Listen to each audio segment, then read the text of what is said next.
सुखी हो, इसके लिए एक गलती को बार बार दोहराए ना। एक बार गलती हो जाए तो उसे भूल कहते हैं, और बार बार गलती हो तो उसे अपराध कहते हैं।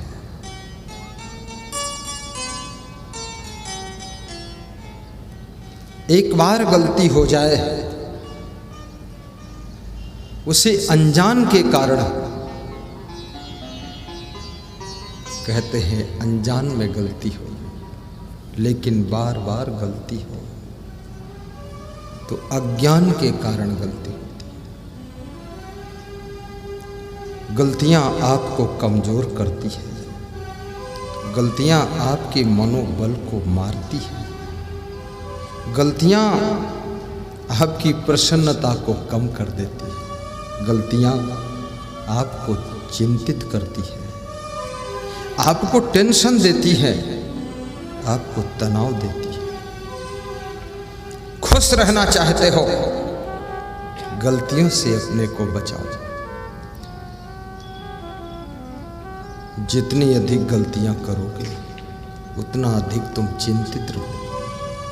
गलतियां कई प्रकार की होती हैं। यदि समय पर आपने बेटी का विवाह नहीं किया, आपकी गलती से बेटी की उम्र बहुत ज्यादा हो, अब बेटी के लिए योग्य वर नहीं मिल रहा है, तो इस गलती के कारण तुम चिंतित जरूर होगे। आपने अपने बेटों को संस्कार नहीं दिया है, गलती किया है। शिक्षा बेटे को धन कमाने योग्य बना सकती है, लेकिन संस्कार बेटे को महान बनाने का काम करता है, महान बनाने का काम करता है। राजा दशरथ ने शिक्षा प्राप्त करने के लिए राम को गुरु वशिष्ठ के आश्रम पर भेजा था, लेकिन संस्कार प्राप्त करने के लिए गुरु विश्वामित्र के चरणों में बच्चों को भेजा था। याद रखना, शिक्षा के साथ साथ संस्कार भी होना चाहिए। केवल शिक्षा पढ़ा लिखा जानवर तुमको बना देती है।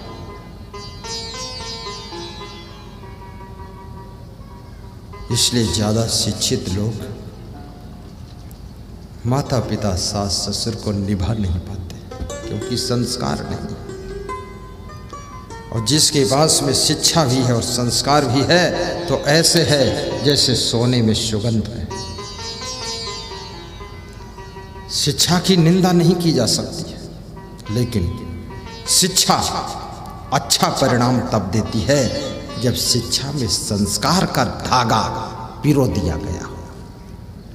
फूल तब माला बन जाते हैं जब उसके अंदर धागा पिरोया जाता है, और शिक्षा में सुगंध आने लगती है जब शिक्षा के फूलों में संस्कार का धागा पिरो दिया जाता है, तो शिक्षा माला बन जाती है।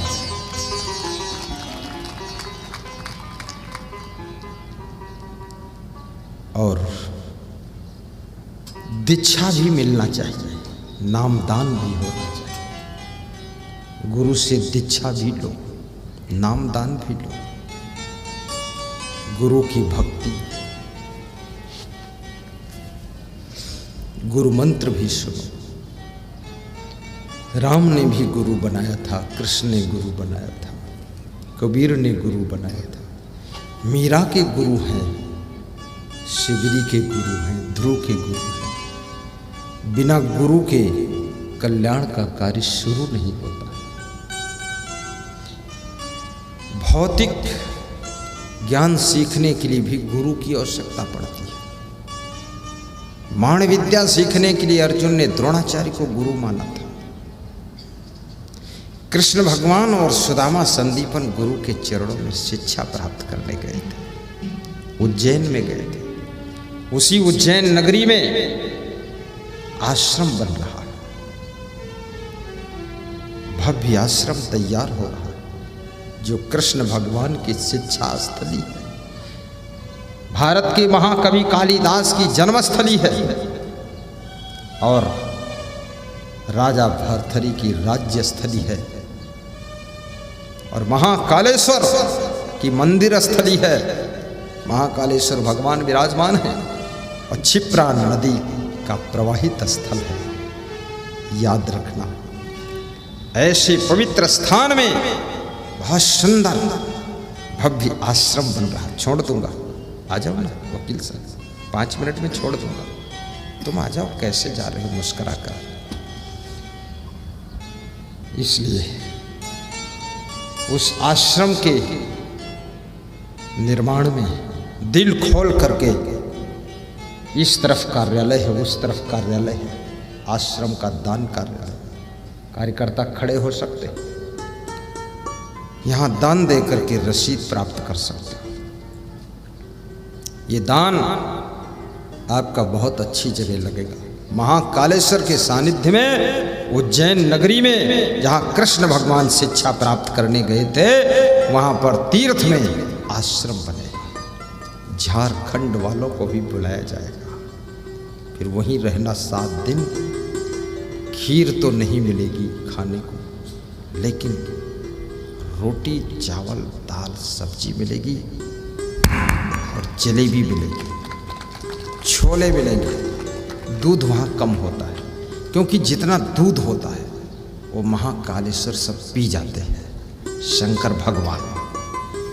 तो हम दूध के इंतज़ाम में नहीं रहेंगे। दूध महाकालेश्वर पी ले, बाकी चीज़ हम लोग खा लेंगे। आपका भंडारा चलेगा वहाँ। और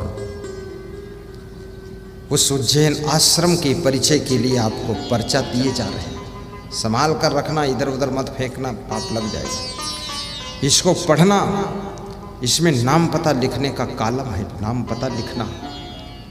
और जिस श्रेणी में आपको सेवा करने की इच्छा हो उसमें टिक का निशान लगाना, कार्यालय में जमा करना। आज और कल तक समय है आपके पास। और याद रखना, वृक्ष कोई एक व्यक्ति लगाता है, लाखों पंछी उस पर बसेरा करते हैं और फल खाते हैं। हजारों पथिक उसकी छाया का आनंद लेते हैं, मनुष्य भी उसके फल खाते हैं। आश्रम तो कुछ लोग मिलकर के बनाते हैं, लेकिन आने वाली पीढ़ियां भी वहां से संस्कार प्राप्त करती है और सबका कल्याण होता है।